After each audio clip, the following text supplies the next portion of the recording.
there about that ship. You see this ship going out in the middle of the ocean? You can't swim, why jump on it? Right. You know it's going to sink, so why you going to jump on it? Right. You need to stand there on the bank, look at your head. And go. Anybody want to jump on that? There you go. 4 inch pull off the dock, get on. But What's that mean to me here? Queen, why won't you get out there? Because my human knowledge tell me I That can't ship's gonna sink swim. when we got that in the middle of that ocean. Now when that ship go down, I'm out in the middle of this ocean, so now I can't swim a lick. So I got to go down with the ship. So my common sense tell me I Just better stand stay up right here here on on the this bank. bank on dry land. Well, like I said, where I can walk, run, or roll, or scoot across, whatever I gotta do to stay there. I can dig my hand in the dirt.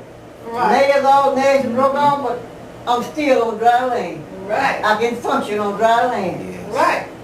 Now, going towards the bottom of your page here, it says, it's a scripture in here for you to memorize. And that scripture says, and then I'm gonna put all these scriptures together when we get to the towards the end of the 4-week training. I'm gonna put these scriptures together. But it says Romans 8:37, and he read this when we opened up. Nay, in all these things we are more than conquerors through him that loved us. He said, nay, in all these things. He didn't say some of the things. In all these things that has been hurting us, beating us down, kicking us down, stomping us down, keeping us down, breaking us down, all of these things, we're more than conquerors. In other words, we are more than defeated. Now notice he said we, and here he's not in Paris. We means all of us, or us that are dealing with these things. We're more than conquerors. So we is kind of a unified thing. So in other words, if I see you, Queen, starting to stumble, I need to come to you and say, hey, we are more than conquerors.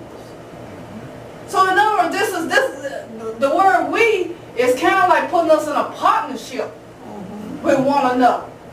We're partners together in this. We are more than conquerors. He didn't say you are more than conquerors. He said we. So we're in a partnership with together. When you see one fall and you pick that one up and say, hey, we're more than conquerors. If they see you fall, hey, we're more than conquerors. Yeah. Yes. It's a partnership. Okay, he said we're more than conquerors through him that loved us. Now, he said through him that loved us. Do the devil love us? No. No. Do men love us? No. No. Now, the love that men have for us comes with a condition. In other words, as long as you give me what I want, I love you. As long as you're doing what I want you to do, I love you. Don't they all? But the moment you start to think on your own and start to do on your own, they don't love you no more. Right? So in other words, man's love comes with a condition. God's love is unconditional. In other words, God don't want nothing in return. No. He hope. To God live on a hope factor. He hope that you love him back. And that you want to do his will and do what's right. Right. Not continue down the wrong path. Right. So then it says, determining whether you have addiction is completely straightforward. In other words, when you can say, you know what, I have an addiction.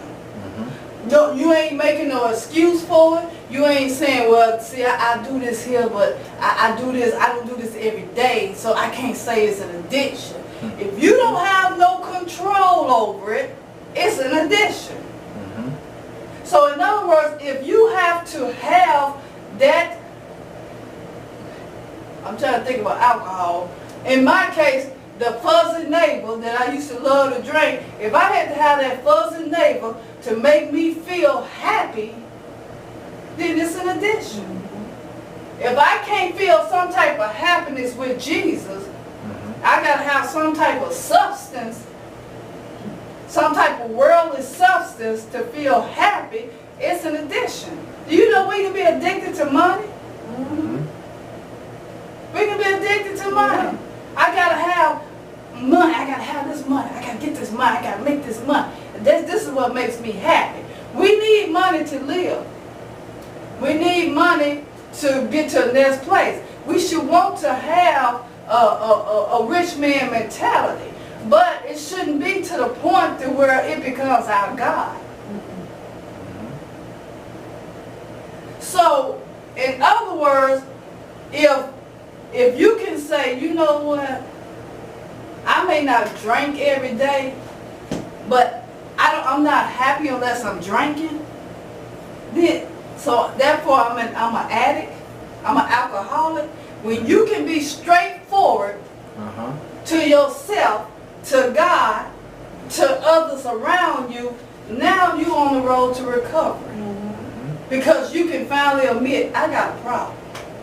And once you admit it, then you can get some help. You can get some help.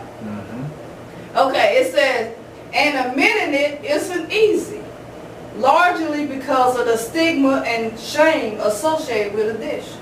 If I tell people I'm addicted to something, they're going to look at me some type of way. They're going to make me feel some type of way.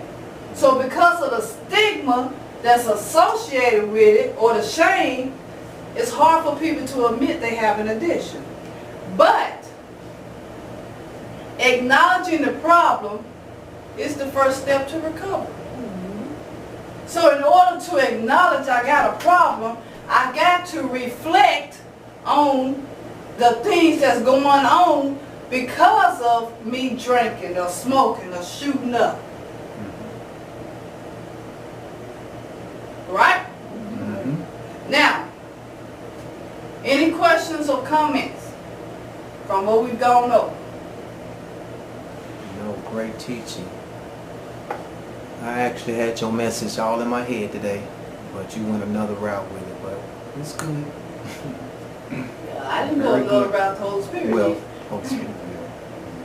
Okay. And I got to apologize. I took up all the time when you asked that question. I didn't get these other 2 times up to you go in with that question.